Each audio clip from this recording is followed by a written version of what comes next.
Hello friends, welcome to Abhimanyu's world.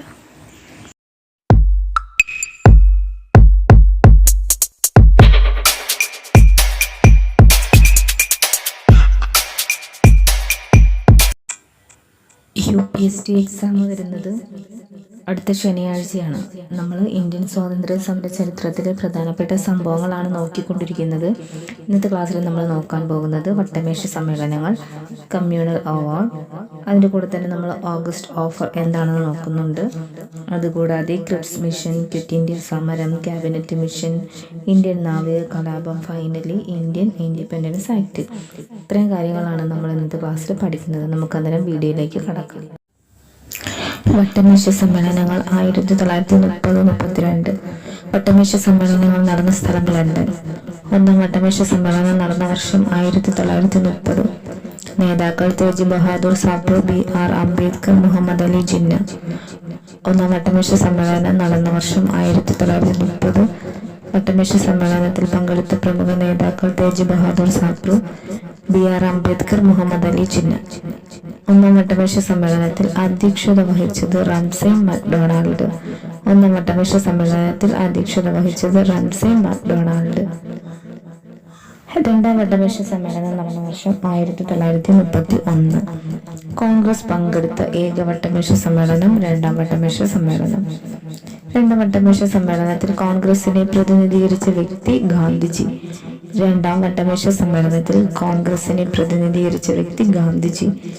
രണ്ടാം വട്ടമേശ സമ്മേളനത്തിൽ ഗാന്ധിജി പങ്കെടുക്കാൻ കാരണമായ ഉടമ്പടി ഗാന്ധി ഇർവിൻ ഉടമ്പടി.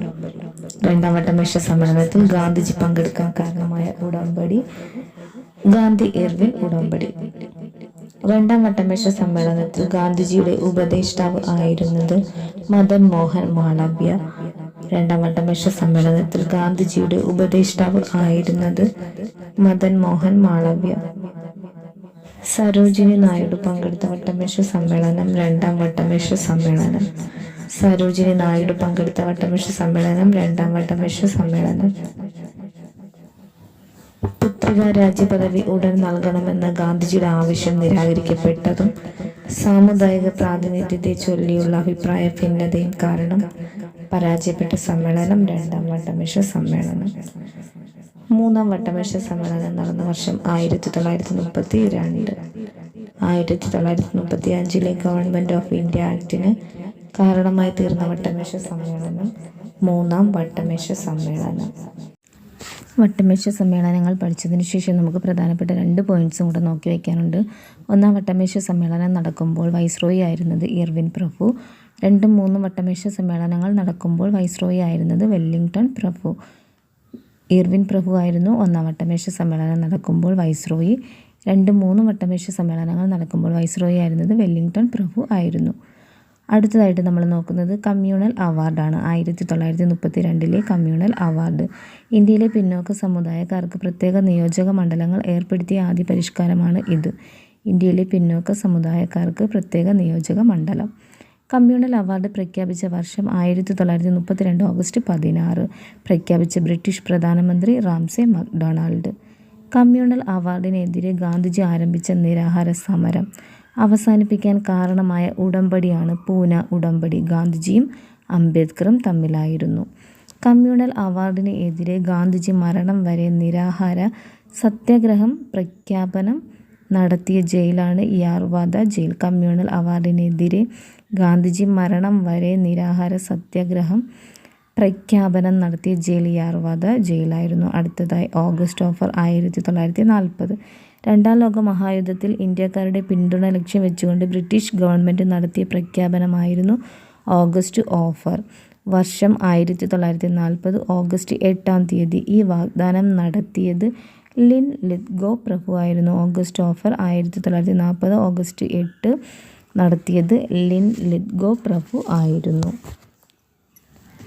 അതിനുശേഷം നമ്മൾ പഠിക്കുന്നത് ക്രിപ്സ് മിഷനാണ്. 1942 ക്രിപ്സ് മിഷനെ കുറിച്ച് നമുക്ക് നോക്കാം. ക്രിപ്സ് മിഷൻ ഇന്ത്യയിലെത്തിയ വർഷം 1942 മാർച്ച് 22. ചെയർമാൻ സ്റ്റാഫോർഡ് ക്രിപ്സ് ആയിരുന്നു. Sir Stafford Cripps. തകർന്ന ബാങ്കിൽ മാറാൻ നൽകിയ കാലഹരണപ്പെട്ട ചെക്ക് എന്ന് ക്രിപ്സ് മിഷനെക്കുറിച്ച് വിശേഷിപ്പിച്ചത് ഗാന്ധിജിയാണ്. തകർന്ന ബാങ്കിൽ മാറാൻ നൽകിയ കാലഹരണപ്പെട്ട ചെക്ക് എന്ന് ക്രിപ്സ് മിഷനെ വിശേഷിപ്പിച്ചത് മഹാത്മാഗാന്ധി. മുസ്ലിം ലീഗ് ക്രിപ്സ് മിഷനെ അംഗീകരിക്കാത്തതിന് കാരണം പാകിസ്ഥാൻ വാദം അംഗീകരിക്കാത്തതാണ്. ക്രിപ്സ് മിഷൻ ഇന്ത്യയിൽ നിന്നും മടങ്ങിയത് 1942 ഏപ്രിൽ 12. അടുത്തതായി നമ്മൾ നോക്കുന്നത് ക്വിറ്റ് ഇന്ത്യ സമരം. 1942 ക്വിറ്റ് ഇന്ത്യ സമരമാണ്. ക്രിപ്സ് മിഷൻ്റെ പരാജയത്തെ തുടർന്ന് കോൺഗ്രസ് ആരംഭിച്ച സമരമായിരുന്നു ഇത്. ഇന്ത്യൻ നാഷണൽ കോൺഗ്രസ് ഗാന്ധിജിയുടെ നേതൃത്വത്തിൽ നടത്തിയ അവസാനത്തെ ബഹുജന സമരം. ഇമ്പോർട്ടൻ്റ് ആണ്. ഇന്ത്യൻ നാഷണൽ കോൺഗ്രസ് ഗാന്ധിജിയുടെ നേതൃത്വത്തിൽ നടത്തിയ അവസാനത്തെ ബഹുജന സമരമായിരുന്നു ഇത്. അടുത്തതായിട്ട് നമുക്ക് കുറച്ച് വർഷങ്ങളാണ് നോക്കി വയ്ക്കാനുള്ളത്. 1942 ഓഗസ്റ്റ് 8 ക്വിറ്റ് ഇന്ത്യ പ്രമേയം അവതരിപ്പിച്ചു. ക്വിറ്റ് ഇന്ത്യ പ്രക്ഷോഭം ആരംഭിച്ച ദിവസം 1942 ഓഗസ്റ്റ് 9 എങ്കിൽ ക്വിറ്റ് ഇന്ത്യ ദിനമായി ആചരിക്കുന്നത് ഓഗസ്റ്റ് 9 ആണ്. ഈ 3 വർഷങ്ങളും ഡേറ്റും പഠിച്ചു വയ്ക്കുക. ക്വിറ്റ് ഇന്ത്യ സമരവുമായി ബന്ധപ്പെട്ട് ഗാന്ധിജി നൽകിയ മുദ്രാവാക്യമായിരുന്നു പ്രവർത്തിക്കുക അല്ലെങ്കിൽ മരിക്കുക എന്നുള്ളത്.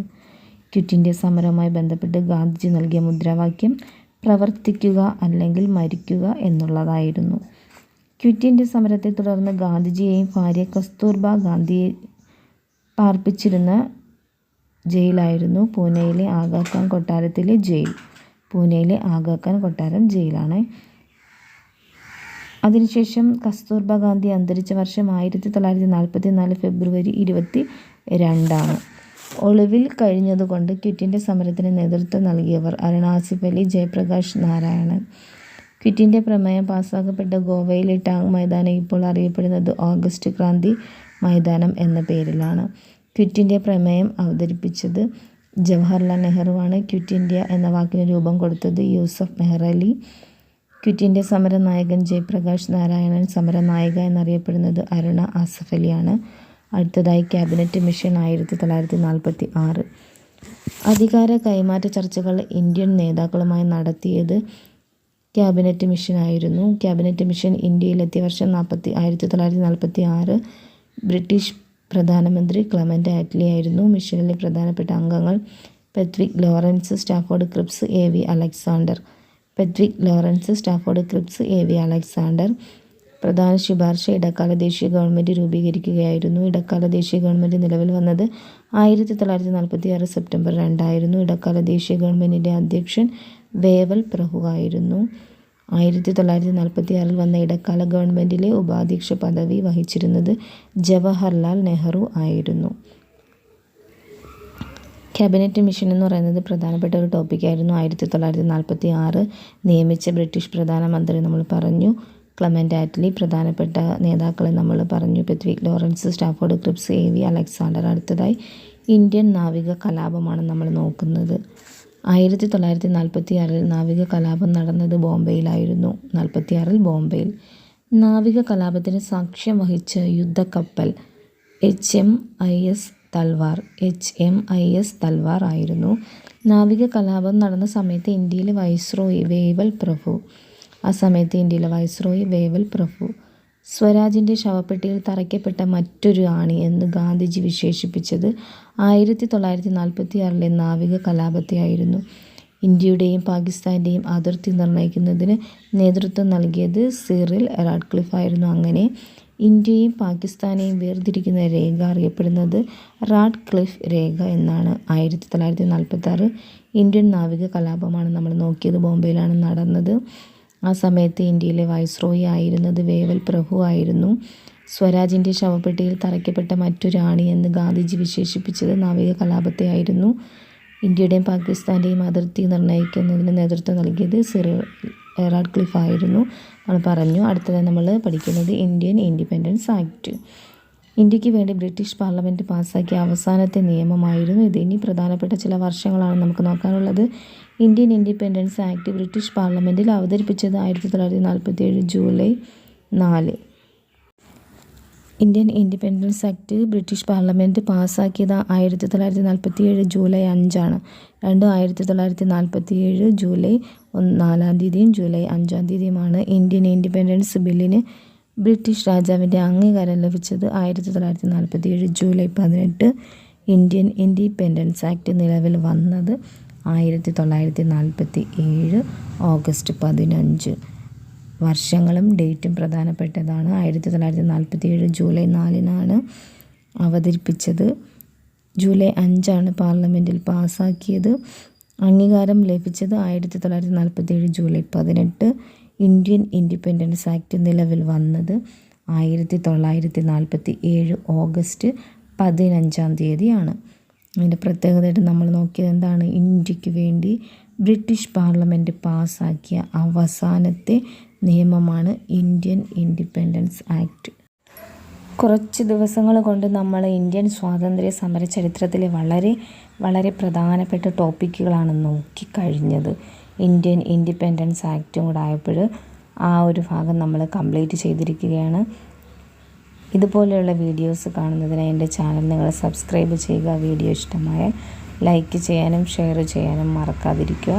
നമുക്ക് മറ്റൊരു പുതിയ വീഡിയോയിലൂടെ വീണ്ടും കാണാം. നന്ദി, നമസ്കാരം.